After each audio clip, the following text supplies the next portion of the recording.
I stared at the rusted metal sign swinging from a single chain, and there it was, my name, carved into iron I'd never seen before, marking land I didn't know existed.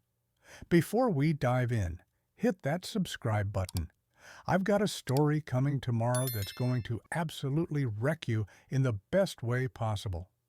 The sign read, Miranda's Rest, Esther 1973, and underneath in smaller letters, For Miranda Rose, always. That was my name, my full name.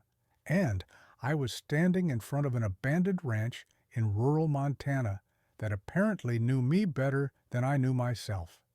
But let me back up, because none of this makes sense without understanding where I came from.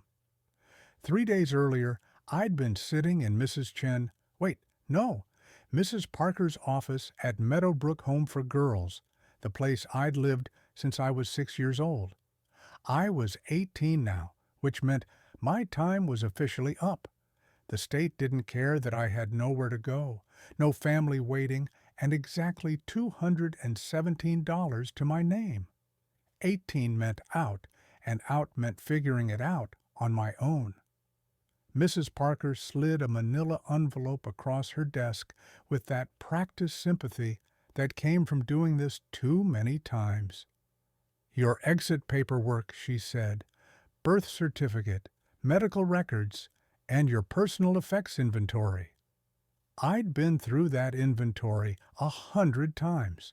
One silver bracelet found with me as a baby, engraved with just the letter M, a faded pink blanket, and a sealed envelope that was supposed to contain information about my parents, except every time I'd asked to see it over the years, I was told I had to wait until I aged out. Can I see it now? I asked, pointing at the envelope marked Personal, Open at 18. Mrs. Parker hesitated, then nodded. I suppose there's no reason to wait any longer. My hand shook as I tore it open. Inside was a single piece of paper, a photocopy of what looked like a handwritten note on aged paper.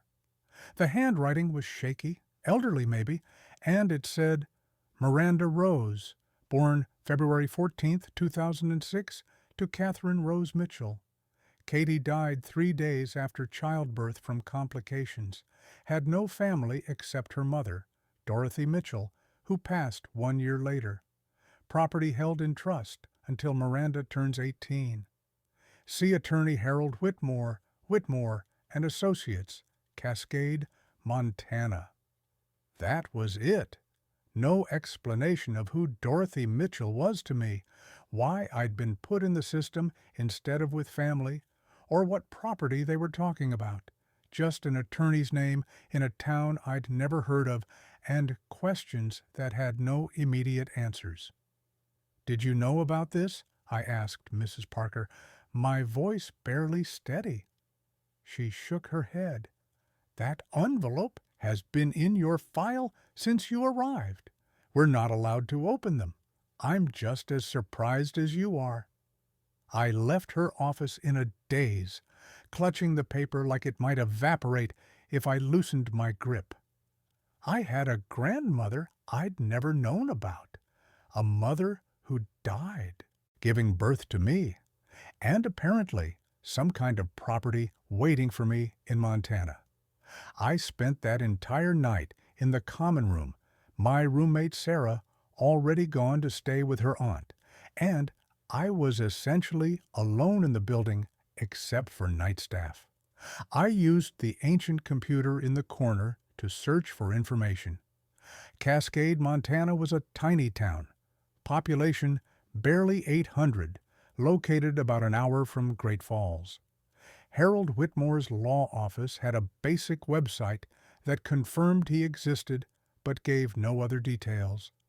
The next morning, I withdrew my entire savings, bought a bus ticket to Great Falls, and left Philadelphia for the first time in my life. The bus ride took 3 days with transfers in Chicago, Minneapolis, and Billings. I survived on gas station sandwiches and tried not to think about what I'd do if this whole thing turned out to be nothing. What if the property was just a tiny plot of land worth nothing? What if there was some mistake and it wasn't even meant for me? But something in my gut told me this mattered. This was the only thread connecting me to people who'd existed before me, who'd thought about me even if they couldn't stay.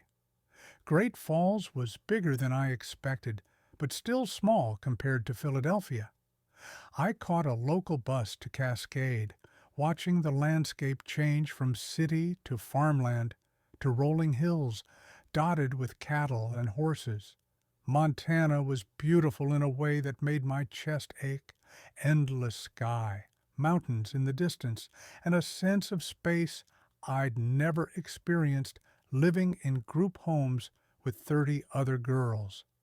Cascade itself was exactly what you'd picture when you think of a small western town. One main street with a diner, a hardware store, a post office, and a few other shops that looked like they hadn't changed since the 1950s. The law office was above the post office, accessed by an exterior staircase that creaked under my feet. Harold Whitmore was probably 75, with white hair and kind eyes behind wire-rimmed glasses. He looked up from his desk when I knocked, and I swear something shifted in his expression when he saw me. "Miranda?" he asked, standing up slowly. "How did you know?" I asked, surprised. "You look exactly like your mother did at your age," he said softly. "I've been waiting for this day for a long time. Come in, please. Sit down." He pulled out a thick file with my name on it and settled back into his chair with a heavy sigh. "I'm going to tell you a story, and I need you to listen to all of it before you ask questions. Can you do that?" I nodded, my heart pounding. "Your grandmother, Dorothy Mitchell, was one of the finest women I've ever known," he began. "She and her husband, Frank, bought a ranch outside town in 1973, right after they got married. They called it Miranda's Rest because they'd always planned to name their first daughter Miranda. It was their dream. Build a life, raise a family, work the land." He paused, looking at a photograph on his desk that I couldn't quite see. But life had other plans. Frank died in a ranching accident in 1976, just 3 years after they'd bought the place. Dorothy was pregnant with their first and only child at the time. She had your mother, Katie, and raised her alone on that ranch, determined to keep Frank's dream alive. "Katie grew up wild and free out there," he continued. "Smart, beautiful, stubborn as hell, excuse my language. She left for college at 18, determined to see the world beyond Montana. That's where she met your father, we assume, though she never told Dorothy his name. Just came home pregnant at 24, refused to discuss it, and said she was keeping the baby." My throat was tight. This was my mother he was talking about, a real person I'd never known. "Katie died from complications after your birth," Harold said, his voice gentle. "Dorothy was devastated. She'd lost her husband, now her daughter, and she was 68 years old, alone except for you. She wanted to keep you, Miranda. She tried, but she was barely getting by financially. Her health was failing, and social services determined she wasn't fit to raise an infant." "Why didn't anyone tell me?" I whispered. "Dorothy fought them," he said, "but she lost. They took you to foster care in Pennsylvania, where Katie had been living when she got pregnant. Dorothy spent the next year trying to get you back through legal channels, spent every penny she had on lawyers and court fees. But the system decided A struggling elderly woman on a failing ranch wasn't in your best interest. He opened the file and pulled out letters, dozens of them, all addressed to various social workers and agencies, all fighting for me. When she realized she couldn't win, she did the only thing she could, Harold continued. She put the ranch in a trust with very specific instructions. The property would be maintained by a management company using what little income the land generated from leasing grazing rights. When you turned 18, if you came to claim it, the ranch would be yours free and clear. I couldn't breathe. She left me a ranch? 1,200 acres, he said. The house, the barn, everything. It's been sitting empty since she died when you were 7, except for the cattle that still graze there under lease agreements. Dorothy made me promise I'd find you when you turned 18 if you didn't find me first. I was going to start searching next month. He pushed a set of keys across the desk. It's yours, Miranda, all of it. Your grandmother never stopped loving you or fighting for you. This was her way of making sure you had a foundation when the system spit you out. I picked up the keys with shaking hands, and that's when I noticed the keychain, a small silver disc engraved with the same words I'd later see on the ranch sign. For Miranda Rose always. Harold drove me out to the property that afternoon, his old truck rattling down increasingly. Rough roads until we turned onto a long gravel driveway. And that's when I saw it, the sign I mentioned at the start, hanging crooked from its post, my name carved into metal and history. The house was a single-story ranch home, white paint peeling, shutters hanging loose, but structurally solid. Behind it stood a red barn, weathered but still standing, and beyond that, fields stretched toward distant mountains. Cattle grazed in the distance, and everything was bathed in afternoon gold light that made it look like a painting. The management company has kept up with basic maintenance, Harold explained as we walked toward the house. Roof repairs, keeping squatters out, that kind of thing. But it hasn't been lived in for 11 years, so expect some work. The inside smelled musty, but not moldy. Dust covered everything, and cobwebs hung in corners, but I could see past the neglect to what it had been. A cozy living room with a stone fireplace, a kitchen with yellow cabinets, and a farmhouse sink, 3 bedrooms, and a bathroom that desperately needed updating. In the largest bedroom, I found photographs on the dresser, protected under glass. One showed a young couple, the woman pregnant and glowing, the man with his arm around her waist. Frank and Dorothy, I assumed. Another showed a little girl on a horse, grinning at the camera. My mother.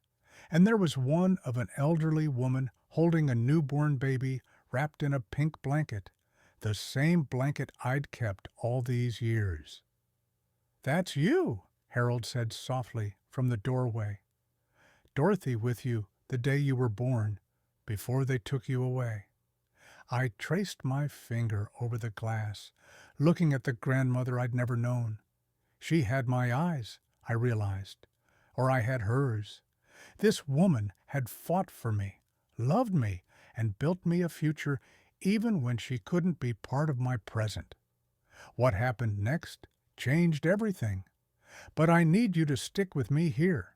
Make sure you're subscribed, because this story takes a turn you won't believe. Over the next few days, I moved into the ranch house, using some of my meager savings to buy cleaning supplies, basic groceries, and a cheap mattress for the bedroom. Harold connected me with the management company, an outfit run by a man named Tom Bradford, who'd known my grandmother well. Dorothy talked about you constantly, Tom told me as he walked me around the property, showing me fence lines and water sources. She never gave up hope you'd come home someday. That's why she made sure everything was maintained. She wanted it ready for you. The ranch wasn't profitable, not really. The grazing leases brought in enough to cover property taxes and basic maintenance, but not much more. Tom explained that to actually make the ranch work, I'd need to invest in livestock, equipment, and learn a whole lot about ranching fast. Or, he said carefully, you could sell it. Land prices are decent right now. 1,200 acres would probably bring in 700,000, maybe more, to the right buyer. $700,000, more money than I could imagine, enough to go to college, start a business, build any life I wanted anywhere in the world. But as I stood there looking at the mountains and breathing air that smelled like grass and sage, I realized I didn't want to sell. This place was mine, truly mine, in a way nothing had ever been before. It was the dream my grandparents had built, the place my mother had grown up, and the inheritance my grandmother had fought to preserve for me. I want to keep it, I said. I want to learn how to make it work. Tom smiled, the first real smile I'd seen from him. Then we've got a lot of work to do. He introduced me to neighboring ranchers who offered advice and shared equipment. I met Alice Peterson, who ran the feed store in town and had been friends with my grandmother for 40 years. She hired me part-time at the store, giving me income while teaching me everything about animal husbandry and ranch supplies. I enrolled in online courses through Montana State University, studying ranch management and agricultural business. The nights were long and lonely in the empty house, but I was learning, growing, and building something real. 3 months into my new life, Tom came to me with concerning news. "We've got a problem," he said. "The eastern section of your property, about 300 acres, is being claimed by your neighbor, Marcus Wheeler. He's filed a boundary dispute saying his family has used that land for grazing for 30 years and claims it through adverse possession." My stomach dropped. Can he do that? "Montana law is tricky on this stuff," Tom said. "If he can prove continuous, open use of the land for more than 10 years with the owner's knowledge, he might have a case. Dorothy was sick those last few years and might not have been checking boundaries regularly. I couldn't afford to lose 300 acres, not when I was barely making the ranch work as it was. I contacted Harold, who recommended a property attorney named Sarah Chen. No, wait, Sarah Morrison, who specialized in boundary disputes. Sarah was sharp, professional, and honest about my chances. We need to prove that Dorothy maintained control of that land, that Marcus's use wasn't exclusive, and that she never gave permission for him to claim it. Do you have any records of her monitoring those boundaries?" I didn't know. I spent the next week going through every box in the house, every drawer and closet, looking for property surveys, notes, anything that might help. In the barn, stored in an old filing cabinet, I finally found what I needed: Dorothy's ranch journals. She'd kept meticulous records for decades, daily entries about weather, cattle movements, fence repairs, and boundary checks. The entries from the eastern section showed she'd ridden those fence lines regularly, had filed complaints with the county about Marcus's cattle crossing onto her land, and had sent him multiple certified letters demanding he remove his livestock from her property. "This is perfect," Sarah said, when I showed her the journals. This proves your grandmother actively maintained control and objected to his use. He's going to have a hard time claiming adverse possession with this evidence. The legal battle took 4 months and cost me money I didn't have, forcing me to take out a small loan against the property's value. But in the end, we won.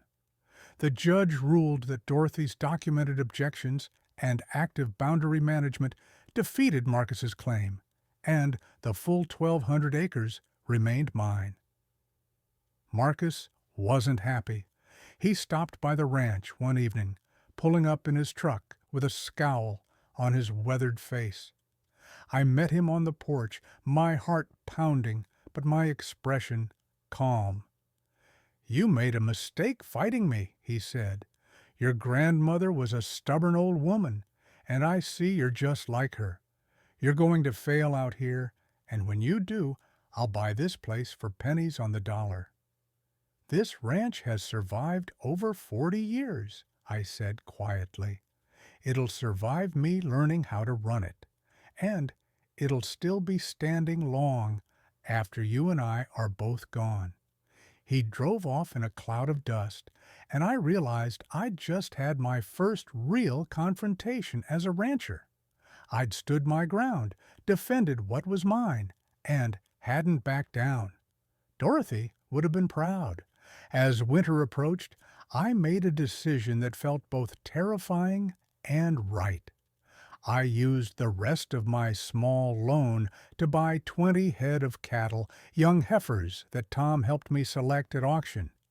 They weren't much, but they were mine.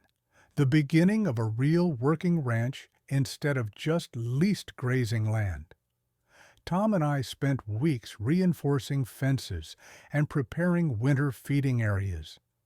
Alice taught me how to read weather patterns and prepare for Montana's brutal winters. I learned to drive the ancient tractor Dorothy had left behind, to stack hay bales, and to check cattle in sub-zero temperatures. The first time I successfully delivered a calf, pulling it into the world with Tom coaching me through the process, I cried. This tiny, wobbling creature existed because I'd taken a chance, because I'd chosen to build something instead of taking the easy money and running. Spring brought new challenges and new growth. I hired a part-time ranch hand, a young guy named Marcus, different Marcus, who'd grown up on a ranch but whose family had lost their place in a foreclosure. Teaching him while learning myself created a partnership that made the work lighter. I also started discovering more about my family. In the attic, I found boxes of my mother's belongings that Dorothy had saved. School projects, rodeo ribbons, journals from her teenage years that painted a picture of a girl who'd felt trapped by small-town life and desperate to escape. "I love this place," she'd written when she was 17, "but I'm suffocating. There's a whole world out there I need to see before I can decide if Montana is really home." She'd seen the world, or at least part of it, and it had killed her. But she'd also created me, left me this legacy through Dorothy's love, and given me the chance to choose what she'd been running from. 1 year after arriving in Cascade, I stood at Dorothy's grave in the small cemetery outside town. I'd visited a few times before, but this time I had something to tell her. "We made it through the first year," I said to the simple headstone marked Dorothy Mitchell, beloved wife and mother. "The ranch is still standing. I've got 30 head of cattle now, and we're actually turning a small profit. Tom says if I keep this up, I'll be able to expand in a few years." I knelt down and placed fresh flowers on the grave. "I wish I'd known you. I wish I'd grown up here, learning from you, instead of in group homes where nobody stayed long enough to matter. But I understand why things happened the way they did. You fought for me in every way you could, and you made sure I'd have something real when I needed it most. The wind rustled through the prairie grass, and for a moment I could almost feel her there, satisfied that her fight hadn't been for nothing. That evening I sat on the porch of Miranda's Rest, watching the sunset paint the mountains in shades of purple and gold. The sign still hung crooked from its post, still bearing my name and the promise that I'd always belonged here even when I didn't know this place existed. I thought about the girl I'd been just 1 year ago, walking out of Meadowbrook home with $200 and no future. She'd been scared, angry, and convinced she'd always be alone. But she'd also been stronger than she knew, brave enough to chase a thread of possibility across the country, determined enough to fight for what was hers. The ranch had changed me. Hard work had given me confidence. Challenges had given me resilience.